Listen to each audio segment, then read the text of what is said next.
with the popularity of MMA and cage fighting and stuff like that, more and more people are learning how to fight, knowing how to fight. So imagine if everybody knew how to fight, and imagine if everybody had the same knowledge and skill. It's all equal, everybody knows.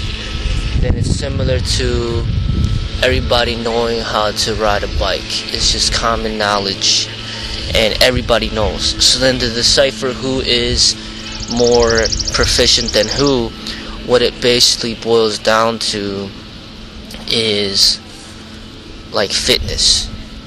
Say everybody knew how to fight, not just the knowledge, but just the mental state, everybody's in perfection, whatever. Then it boils down to fitness. Who has better endurance, who has better speed, who has better strength. And that's basically what it boils down to. So in order to demonstrate who is better at what, and in the terms of fitness, it doesn't have to require anything violent in nature. It's just demonstrating your strength. No matter if you're using your own body weight or you're using weights, you're demonstrating your level of fitness. And that's what it basically is, something peaceful in nature. It doesn't have to be violent and unhealthy like combat fighting and combat sport. And when you noticed, I believe that gymnasts, for example, those that practice gymnastics are probably one of the greatest athletes in the world. Just what they could do with their bodies, not a lot of people can do. So that in a sense is a way to basically, people are just competing to see who is the most athletic. And if you look at what gymnasts do, they are showing and competing with one another to see who is the most athletic.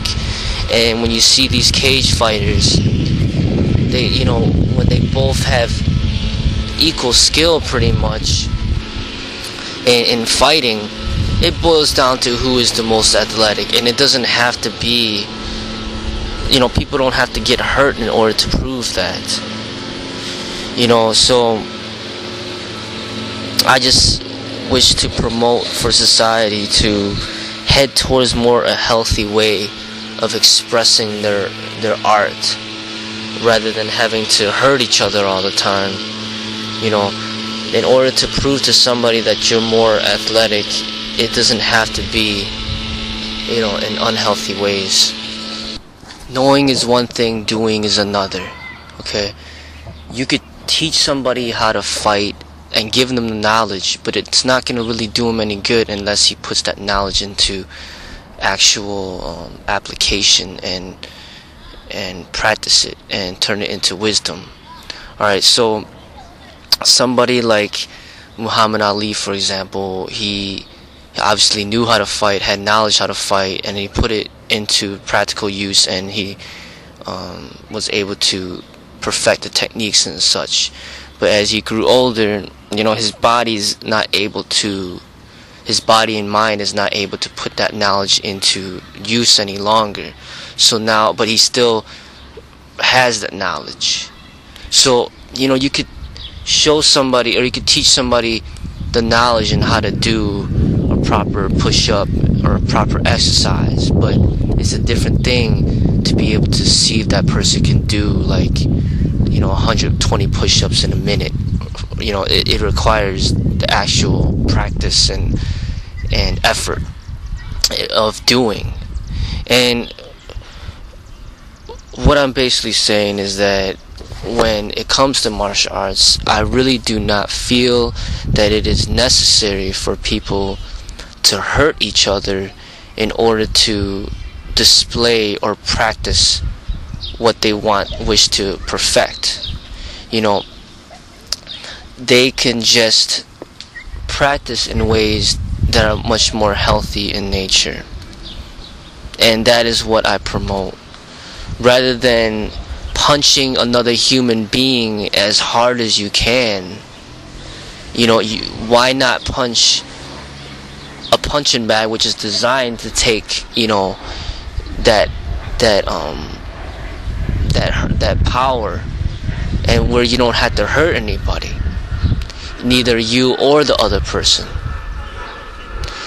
There really is no need to really have to hurt people in order to prove what you can do, and how long you've been training to perfect whatever you're trying to perfect. Take Bruce Lee, for example. He's obviously well respected in the martial arts community, and he's one of the founding fathers of, basically the pioneers to educate Western society about Kung Fu and about martial arts. But if you think about it, he never really had to hurt anybody in order to show what he could do. All the movies that he made are movies, and you know that the actors are not really being hurt. They are in a movie and they are acting. So even in the movies, if he portrays himself as taking somebody's life, you still know that he didn't really take that person's life. So there still is that comfort, and but at the same time you could see what he could do. The techniques, how the form, his body, and how he was able to take it to such high fitness levels, and just you could tell that that's a real martial artist, and you could tell that he's been training for many, many years. He didn't have to really hurt anybody in order to prove that. And that's what I mean, is that when people are able to display their talents in peaceful ways, that is what art is. And that is what is good for society. It can inspire society to better themselves. But when people are hurting other people in order to display their skill, then there becomes a problem.